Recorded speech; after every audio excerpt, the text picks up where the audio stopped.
Students, welcome to all of you my channel Biome, a pioneer in biological sciences। Students, आज का topic हमारा है cell theory पर और इसके साथ में हम लोग बात करेंगे प्रोटोप्लाज्म के बारे में भी। तो यहाँ पे आप लोग देख रहे होंगे कि सेल थ्योरी के बारे में कुछ सेंटेंसेस लिखे हुए हैं, कुछ मिसिंग हैं। तो what is the missing sentence, who discovered the third point of the cell theory and what is the modern version of the cell theory, we will discuss in this video. Secondly, we have discussed about the various protoplasmic nature of the protoplasm. यहाँ पे आपको तीन show कर रहे हैं, alveolar theory, fibrillar theory, reticular theory. इसके साथ में दो थ्योरीज़ और हैं जो कि बहुत प्रचलित हैं, बहुत प्रोटोप्लाज्म के बारे में बहुत अच्छी मानी जाती हैं, तो उसके विषय में हम लोग बात करेंगे। और थर्ड हमारा जो होगा, what is the physical properties of the protoplasm. इसमें आपको दो स्ट्रक्चर्स दिखाई पड़ रहे होंगे, एक आपका ये मूवमेंट का है, दूसरा आपका ये मूवमेंट का है, जिसमें कि अलग अलग साइड में मूवमेंट चल रहा है। तो इसको क्या कहते हैं और कैसे ये मूवमेंट चल रहा है, क्या प्रोटोप्लाज्मिक मूवमेंट का clockwise, anti clockwise, in any direction, तो इन टर्मिनोलॉजी को क्या कहा जाता है, इसके विषय में हम लोग बात करेंगे। तो please stay with this video up to the last of this video. And अगर अभी तक आप लोगों ने हमारे इस चैनल को सब्सक्राइब नहीं किया है तो प्लीज़ इसको सब्सक्राइब करें, लाइक करें, कमेंट करें एंड शेयर करें अपने फ्रेंड्स के बीच में, अपने टीचर्स के बीच में भी, कि सभी लोगों को ये नॉलेज पहुंच सके। ये जो टॉपिक है प्रोटोप्लाज्म का या सेल थ्योरी का, ये from class 9 to up to the higher classes as well as various competitions classes के पर्पज़ से भी ये बहुत इम्पॉर्टेंट टॉपिक है कि किसने इसकी नेचर्स के बारे में बताया, कौन प्रोटोप्लाज्म के बारे में, क्या हिस्टोरिकल बैकग्राउंड है प्रोटोप्लाज्म का। तो इसके विषय में हम लोग आज बात करेंगे इस लेक्चर में। तो please stay with this video up to the last and we will go start for the cell theory process. Cell theory के बारे में आप लोगों को पता है कि cell theory was first proposed by two scientist M J. Schleiden and Schwann in 1838। Questions ये भी अराइज होते हैं वेरियस कंपटीशंस प्रोसेस में कि दो साइंटिस्ट बताए गए हैं आपको, एम.जे. स्लाइडेन और श्वान। इसमें से एक बॉटनिस्ट हैं और एक जूलॉजिस्ट हैं। तो क्वेश्चन ये आता है कि कौन से साइंटिस्ट श्वान जूलॉजिस्ट हैं या स्लाइडेन बॉटनिस्ट हैं, ये कैसे आप याद कर सकते हैं, इसके विषय में हम लोग बात कर रहे हैं। और cell theory was first proposed by M J. Schleiden and Schwann. इनको आप ऐसे याद करते हैं कि Schwann is zoologist and M J. Schleiden is botanist. तो आप कैसे लर्न करेंगे, श्वान सेल्स पता हो आपको, अगर श्वान सेल्स जो हैं, ये श्वान सेल्स प्रेजेंट होती हैं हमारे नर्वस सिस्टम में। नर्वस सिस्टम में जो नर्व सेल्स होती हैं, नर्व सेल्स के ऊपर कवरिंग होती है श्वान सेल्स की। अगर आप थोड़ा सा रिकॉल करें, पढ़ा हो या नहीं पढ़ा हो, मैं आपको पढ़ाऊँगा बाद में भी। जैसे ये हमारी नर्व सेल हैं, such type of the nerve cells, axon, dendron, इनके ऊपर जो कवरिंग होती है यहाँ पर, these are the Schwann cells. ये श्वान सेल्स हैं, श्वान सेल्स। तो आप ये देख सकते हैं कि नर्वस सिस्टम या nerve cells is present in animals. Nervous system जो है या नर्व सेल्स जो हैं, ये प्रेजेंट होती है एनिमल्स में, और एनिमल्स की जो स्टडी करते हैं वो क्या कहलाते हैं, जूलॉजिस्ट। तो Schwann cells is present in the animals, और थियोडोर श्वान, तो यहाँ पे ये क्या हो गया, ये जूलॉजिस्ट हो गया। The remaining scientist, the other one scientist, the MJ. Schleiden is the botanist. तो आप यहाँ पे ईजिली याद कर सकते हैं कि which one is the zoologist and which one is the botanist. Schwann cells is present in the living cells, animal cells, तो श्वान जो हैं वो आपके जूलॉजिस्ट हो गए। तो दो यहाँ पे टेनेंट दिए हुए हैं। The first tenet of the cell theory is all living organism composed of one or more sales. यानी कि जितनी भी सेल्स हैं ये कंसिस्ट होंगी या तो सिंगल सेल्स से होंगी या मल्टी सेलुलर सेल्स होंगी। The cell is the smallest structural and functional unit of living organism. तो ये दो टेनेंट हो गए आपके, दो प्रॉपर्टीज़ हो गई।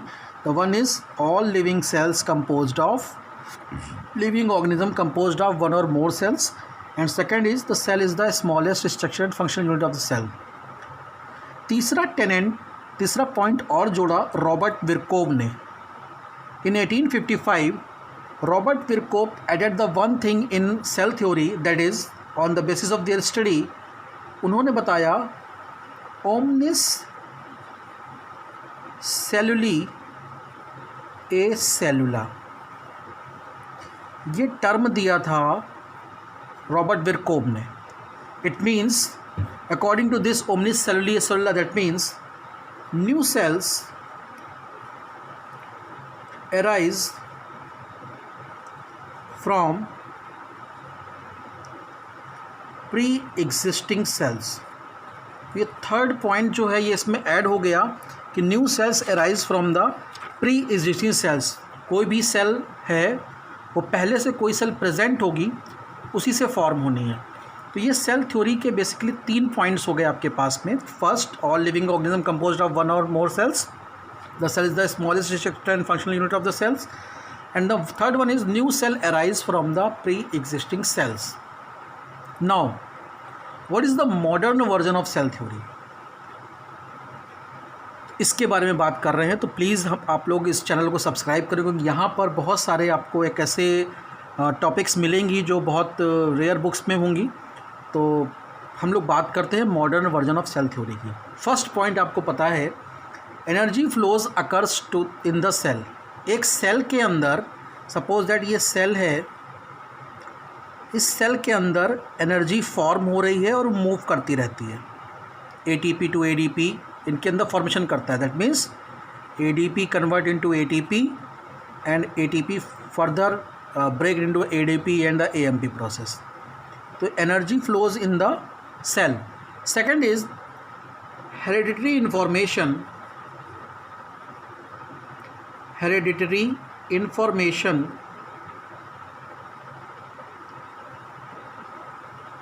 Passed from one cell to another. ये भी आपको पता होगा कि जो हेरिडिटरी इंफॉर्मेशंस हैं थ्रू डीएनए वो एक सेल से दूसरी सेल में ट्रांसफ़र होता है।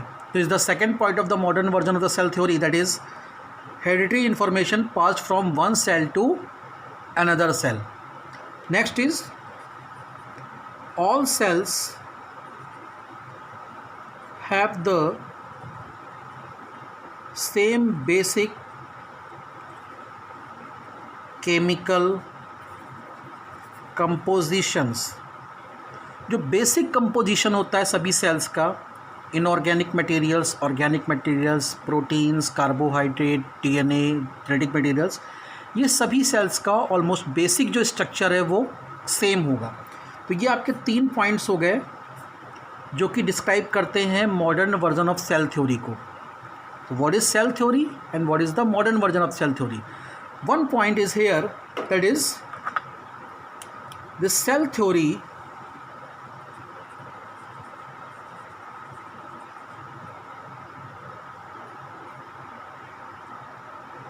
not followed by viruses। तो हम लोग पहले एक लेक्चर कर चुके हैं वायरसेस के बारे में। वायरसेस की लाइफ साइकिल के बारे में पढ़ा हम लोगों ने, वायरस के स्ट्रक्चर के बारे में पढ़ा, living and non living things के बारे में पढ़ा। तो यहाँ पर जो हमने सेल थ्योरी की बात की है, मॉडर्न वर्जन हो या आपका सेल थ्योरी का वर्जन हो, ये जो है ये वायरसेस के ऊपर फॉलो नहीं होता है। ठीक है, तो नेक्स्ट हम लोग बात करते हैं प्रोटोप्लाज्म की। प्रोटोप्लाज्म के बारे में फर्स्ट हम लोग देखते हैं कि व्हाट इज़ प्रोटोप्लाज्म। प्रोटोप्लाज्म क्या है? तो protoplasm is a living part of cell surrounded by plasma membrane. अगर हम बात करें, जैसे कि ये हमारी सेल है, this is cell, the outermost covering is cell membrane। इसको हम लोग और भी क्या कहते हैं, another term, इसको कहा जाता है प्लाज्मा मेम्ब्रेन। और क्या कह सकते हैं,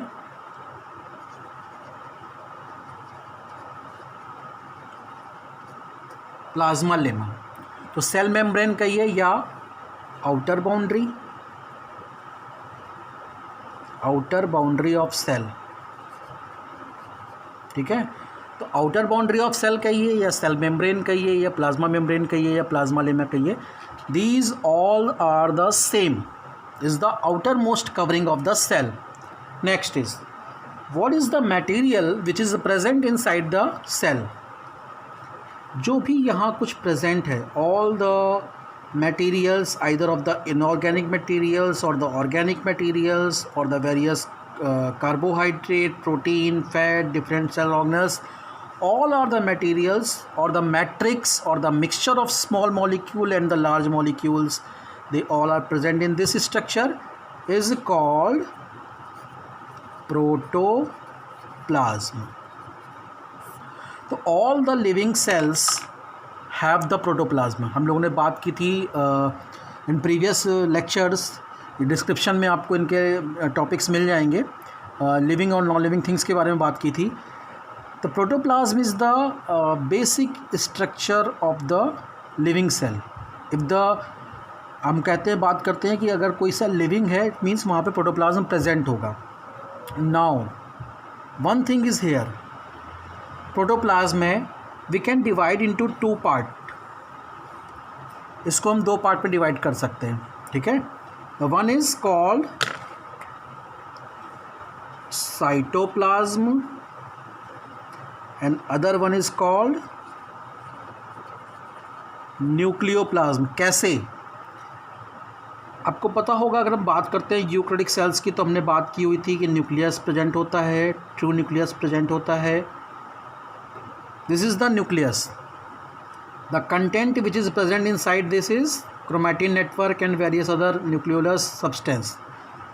तो जो substance, जो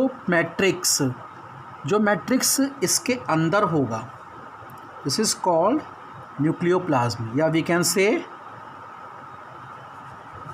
intranuclear protoplasm, means the part of the protoplasm which is present inside the nucleus is called intranuclear protoplasm. अब आपको पता होगा कि न्यूक्लियस को और क्या कहते हैं। The another term of the nucleus is carrion. That's why the nucleoplasm is also known as karyoplasm. ठीक है, nucleoplasm and karyoplasm. The part of the protoplasm which is present inside the nucleus is called nucleoplasm or karyoplasm, and the part of the material, part of the protoplasm which is present outside of the nucleus, जो यहाँ present है, the part of the protoplasm which is present outside the nucleus is called cytoplasm. That means extra nuclear protoplasm. तो दो चीज़ें यहाँ पे clear हुई। The one thing is cytoplasm and nucleoplasm. Nucleoplasm क्या है, जो कि न्यूक्लियस के अंदर प्रेजेंट है। साइटोप्लाज्म क्या है, जो न्यूक्लियस के बाहर प्रेजेंट है। तो एक चीज़ यहाँ पे आती है कि हमने ये बात की प्रोटोप्लाज्म की, साइटोप्लाज्म की, न्यूक्लियोप्लाज्म की, किसने ये सब नाम दिए हैं। तो protoplasm term was given by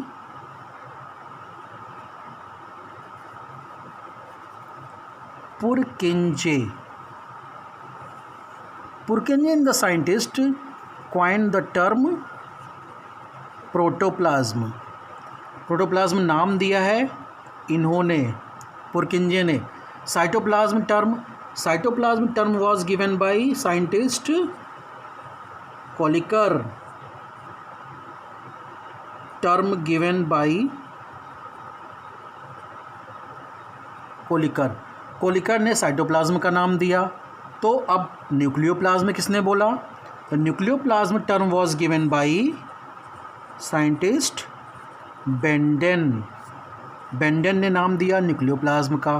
तो बचा कौन, karyoplasm. This karyoplasm term was given by scientist Fleming. तो ये यहाँ पे आपको बहुत सारी यूनिक चीज़ें मिल रही हैं, जो कि बहुत सारी सब बुक्स को आप सर्च करेंगे तो हो सकता है शायद आपको मिल जाए, लेकिन यहाँ पे कंप्लीट नॉलेज आपको प्रोटोप्लाज्म के बारे में दी जा रही है, ठीक है। तो प्रोटोप्लाज्म नाम किसने दिया? पुरकिंजे ने।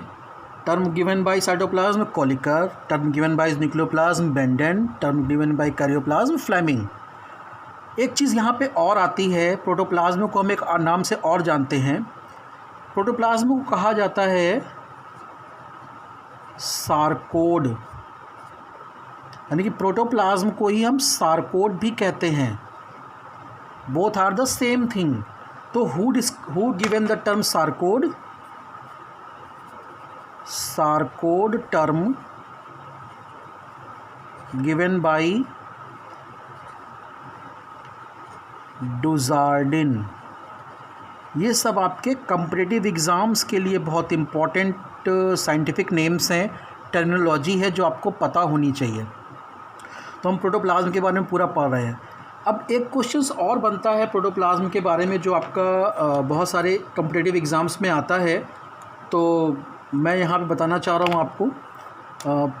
एक चीज़ और बात करते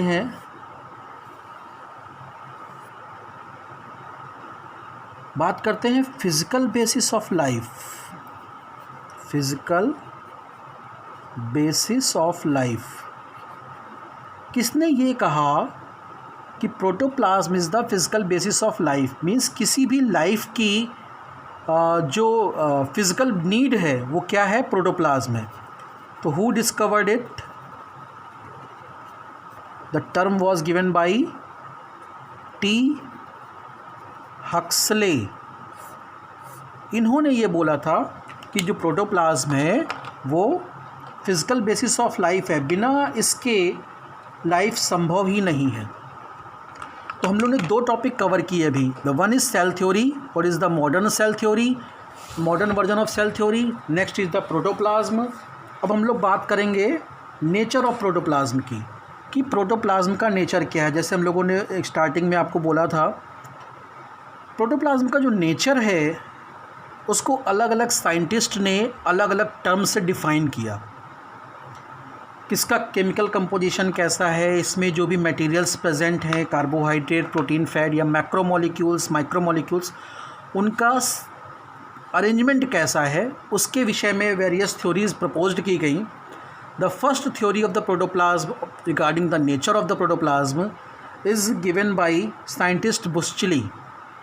बुश्चली is the scientist who given the alveolar theory. These all theories and scientific names, and the scientist name is very important for all the competitive exams. चाहे वो आपका TGT का हो, चाहे PGT हो, या फिर आपके कोई भी कॉम्पिटिटिव एग्ज़ाम्स हो, ये सब बहुत इम्पॉर्टेंट हैं। तो प्लीज़ इसको नोट कर लीजिए और शेयर करिए, सब्सक्राइब करिए हमारे चैनल को, जिससे कि आपको बहुत सारी इम्पॉर्टेंट नॉलेज जो है बायोलॉजी के विषय में ये आपको मिलती रहे। तो फर्स्ट बात करते हैं एल्वियोलर थ्योरी की। Alveolar theory was proposed by बुश्चली।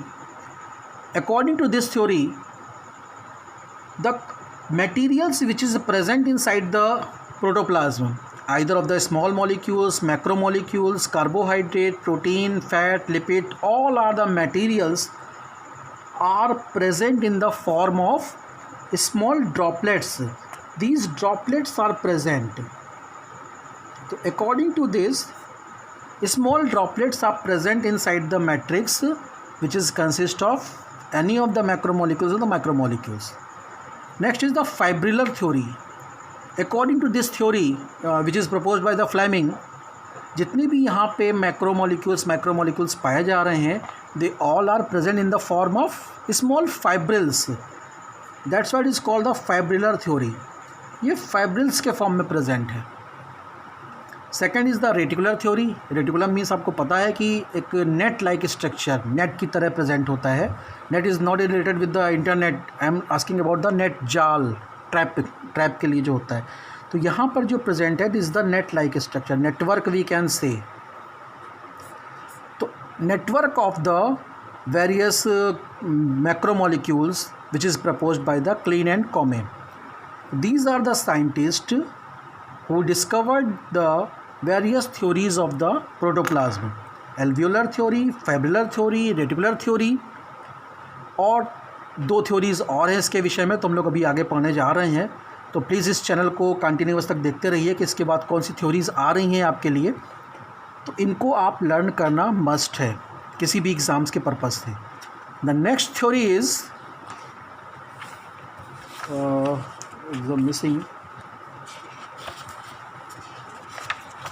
second one is the next theory is the granular theory and the colloidal theory. Granular and colloidal. According to the Altman,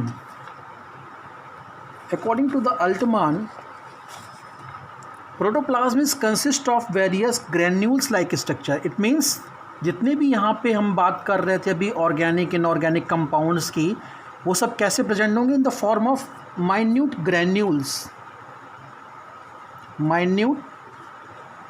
granules इसके तरह से प्रेजेंट होंगे यहाँ पर। तो ये पूरा स्ट्रक्चर प्रोटोप्लाज्म होगा। जो मोस्ट एक्सेप्टेड थ्योरी है, जिसको सभी साइंटिस्टों ने माना है और प्रेजेंट में भी ये साइंस चल रही है थ्योरी, कि most accepted theory of the protoplasm is colloidal theory. This was proposed by the scientist Fischer. ये मोस्ट एक्सेप्टेड थ्योरी है, मोस्ट एक्सेप्टेड थ्योरी, जिसमें ये कहा गया कि प्रोटोप्लाज्म के अंदर सॉलिड सब्सटेंस प्रेजेंट होंगे, सेमी सॉलिड सब्सटेंस प्रेजेंट होंगे, और लिक्विड फेज में आपका वाटर है, यानी कि water is present in the form of liquid phase, while other compounds like carbohydrate, protein, fat, other molecules, they all are present in the form of solid and semi-solid phase.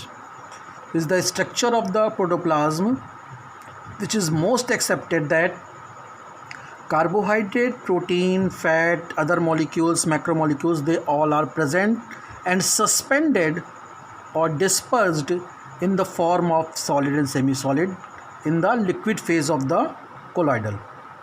So we have discussed 3-4 topics: cell theory, various structures of the protoplasmic theory, and protoplasm. The next is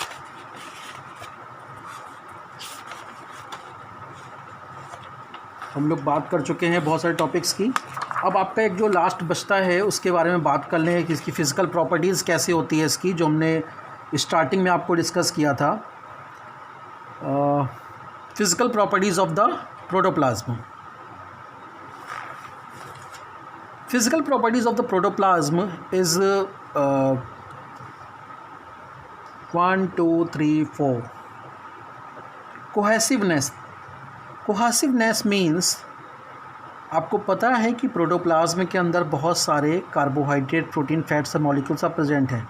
तो इनके बीच में क्या होता है? Week wonder wall forces होते हैं, various forces are involve in the cohesive force. आपको पता होगा cohesive force is the force which is present in between the same molecules के बीच में लगने वाला फोर्स होता है कोहेसिव फोर्स। तो यहाँ पे कोहेसिवनेस भी होगा। Contractility means they have the ability to contract. अगर अमीबा का मूवमेंट आपने देखा तो वहाँ पे सॉल जेल थ्योरी चलती है।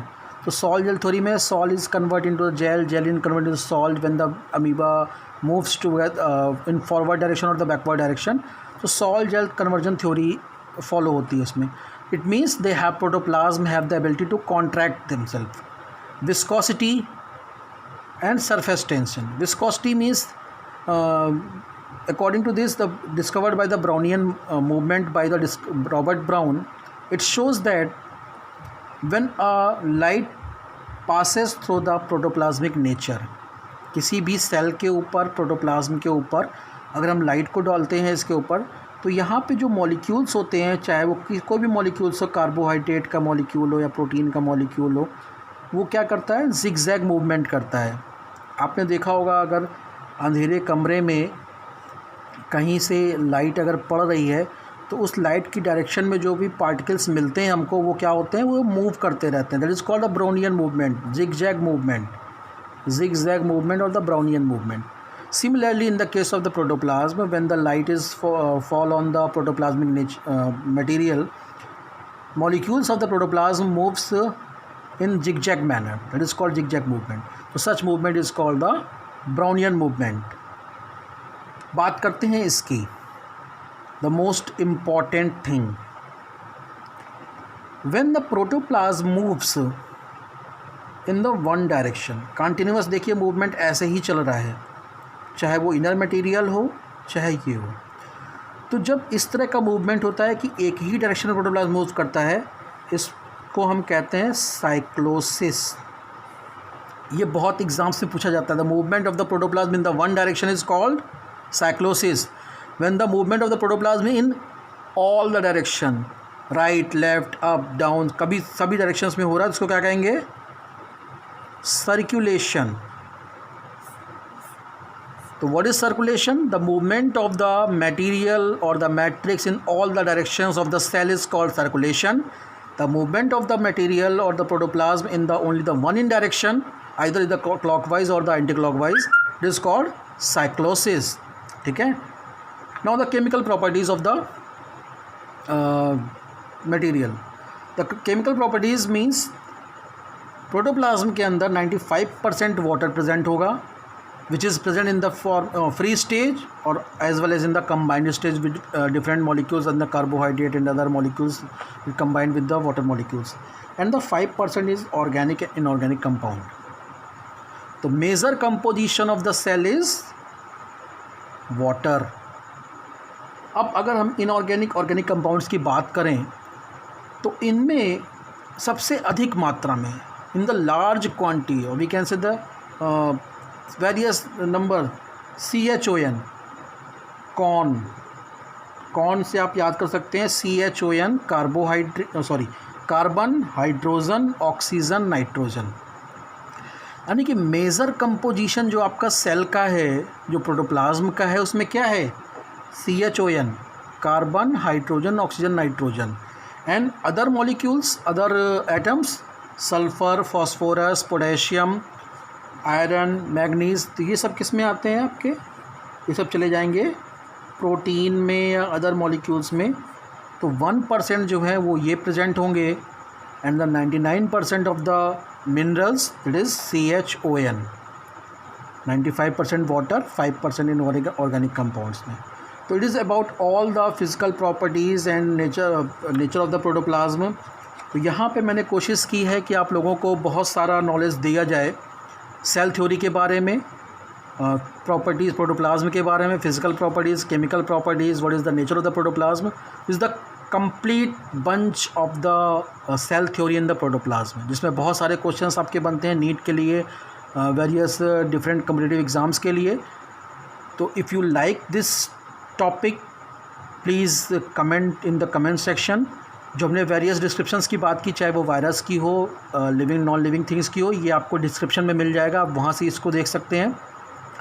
तो please like, share and comment in the comment section, press the bell icon, subscribe the channel to get the more notifications when we upload the new topics.